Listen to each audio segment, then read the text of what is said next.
All right, let's get right into it. Welcome to this explainer. If you're gearing up for an exam on sales management, you are literally in the perfect place. I'm so thrilled you're here, because today we're going to take some really highly tested, kind of complex business concepts and break them down into super simple, bite-sized pieces. Just think of this as your high-yield exam study session. By the time we wrap up, you'll have the real-life examples and the easy analogies you need to absolutely ace these questions. Okay, let's dive into this. 40%. Now, you might be wondering, why do business schools and certification exams care so much about Salesforce design? Well, it's because selling is an incredibly expensive part of doing business. On average, a company spends about 10% of its sales revenue just on its Salesforce, but in certain industries, that number skyrockets to a massive 40%. When a single business function costs that much, managers become obsessed with making it efficient. They're constantly tweaking hiring, training, and compensation. And hey, because managers care so much, your examiners care too. So here's our roadmap for today. We're going to cover 1. The cost of selling. 2. Aligning sales strategy. 3. Direct versus indirect sales. 4. The 4 sales structures. And 5. An exam revision summary. Pretty straightforward, right? Let's get started. Section 1. The cost of selling. A massive investment. Okay, get your notes ready because we're starting with the foundational concept of personal selling and why companies invest so heavily in it. Here is a crystal clear definition you should absolutely memorize.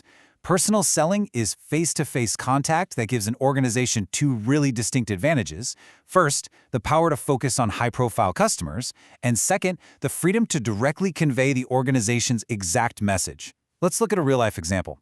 If you're trying to sell multi-million-dollar enterprise software to a CEO, a random internet ad just isn't going to cut it. No way. You need the power of a face-to-face conversation to directly explain how your software solves their specific problems. So, quick revision summary here. Personal selling is expensive, sure, but it buys you the power to target the biggest clients and the freedom to control your message. Moving right along to Section 2, Aligning Sales Strategy, Matching Objectives. The absolute most important thing to remember here is that a modern sales team exists to solve customer needs, not just to go out and sell blindly. I want you to write this step-by-step logic down because exams love testing cause and effect. A sales force's effectiveness is entirely based on how well it matches the big picture company goals. Step 1, the company sets its overall organizational strategy. Step 2, that strategy directly dictates the sales objectives. And step 3, only then can managers determine the structure, size, and hiring needs. In simple English, the big boss decides the destination, the sales manager plots the map, and then they hire the drivers. Now, let's check out 2 specific strategy terms you'll likely see on your test. Geographic expansion means attracting new customers in new places. Market penetration, on the other hand, means selling more to your existing customers. Let's use an easy analogy. Imagine a local bakery. If their big strategy is geographic expansion, the sales objective is to open a shop in a neighboring city to find brand new pastry lovers. But if their strategy is market penetration, the objective is totally different. It's to convince their current morning regulars to also buy a cake for dessert. It's the exact same bakery, but completely different daily sales actions. To sum this one up, always match your daily sales structure to your big picture company strategy. All right, Section 3, Direct versus Indirect Sales, Choosing Your Force. If you see this on the test, just know it's a classic compare and contrast topic. Take a second and ask yourself, how does a business actually choose who does the selling? Let's break down the 2 main options. We're going to use the rule of simple analogies to understand this one. Think of a direct sales force kind of like a company-owned restaurant. These are your own direct employees. You have total control over the message and how they treat customers, but man, it is highly costly to pay all their salaries and benefits. Now think of an indirect sales force like a restaurant franchise. These are employees of an independent organization that just happens to be representing your product. You have a lot less control over them, but if the economy crashes, it's much easier to downsize because you aren't paying their direct salaries. Basically, direct means more control but way higher costs. Indirect means less control but a lot more flexibility. Exam highlight right here. Test questions love to ask when a company should choose that really expensive direct sales option. And the answer is when the product is highly specialized in its function, when the product line is wide, and when the organization is established enough to actually afford it. For example, if you're selling highly complex, specialized medical equipment to surgeons, you can't rely on an independent rep who sells 50 other random things. You absolutely need the deep, specialized expertise of your own direct employees to explain that machine perfectly. But what happens when those direct costs just get way too high? Managers have to step in and restructure. To survive, a firm might actually eliminate parts of their direct sales force and use indirect channels instead. Or they might shift to much smaller teams with very specific, highly defined areas of focus. To summarize this topic, direct forces are awesome for specialized control but cost a fortune. Indirect forces save you money and are super easy to scale down. Okay, Section 4, the 4 sales structures. Organizing your team. Now, what's really interesting about this slide is that it covers the most heavily tested portion of the material. Here are the big 4 structures: product, market, account, and geography. Think of this just like a sports coach deciding how to structure their team. Do you group players by their defensive skills, their offensive skills, or maybe what side of the field they play on? Let's look at each one of these step by step. First up is the product structure. This is when reps are deployed strictly based on specialized knowledge. You use this when a company has products that are incredibly different in function or complexity. A real-life example would be a massive tech company. You'd have one salesperson who literally only sells cloud storage and a completely different salesperson who only sells cybersecurity software. The products are just way too complex for one person to know everything. Alternatively, we have the market structure.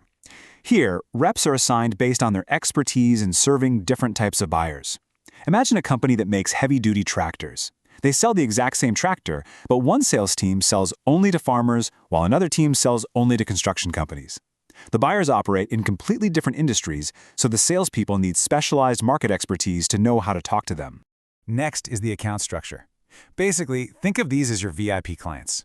This structure dedicates specific salespeople to the biggest, highest potential accounts. If you've got a client that brings in, say, 30% of your entire company's revenue, you definitely don't send them to a random call center. No, you give them a dedicated point of contact whose one and only job is to keep that VIP happy. And the fourth one is the geography structure. Honestly, this is the easiest one to grasp. You simply divide the sales force by physical area. But here's the key exam point to remember. You only use this for identical, relatively simple products. Think of a company selling basic office supplies, like printer paper. The product is super simple, so the rep doesn't need specialized knowledge. They just need to cover a specific zip code and visit all the offices in their territory. So, to quickly summarize, organize by product for complexity, market for industry, account for VIPs, and geography for simple territory coverage. Now, before we leave this topic, take a look at this timeline. A critical research finding in business is that you don't just pick a structure and keep it forever. An organization's optimal sales structure actually has to be revisited at each stage of the business lifecycle, from startup to growth to maturity and finally decline. What works for a scrappy little startup is definitely not going to work for a mature global corporation. Finally, Section 5, Exam Revision Summary, Final Review. You made it to the end. Awesome job. Let's bring all this energy together and lock in these concepts. I highly recommend you pause this explainer right now and take a screenshot of this visual cheat sheet for your notes. Remember, strategy alignment means your company goals dictate your sales actions. Direct versus indirect comes down to a trade-off between messaging control and high costs. And the big 4 structures, product, market, account, and geography, are really just tools that managers use to match their salespeople to the complexity of the product and the specific needs of the buyer. So, I'm going to leave you with this one provocative thought. As a business enters its next life cycle stage, how will its sales force evolve? Think about it. Will a simple geography team need to suddenly become a highly specialized product team as the company grows? Sales isn't just about talking to people. It is all about intelligent design. Keep that in mind, rely on these simple analogies we talked about, and you are going to absolutely crush your exam. Thanks for joining me on this explainer, and hey, happy studying.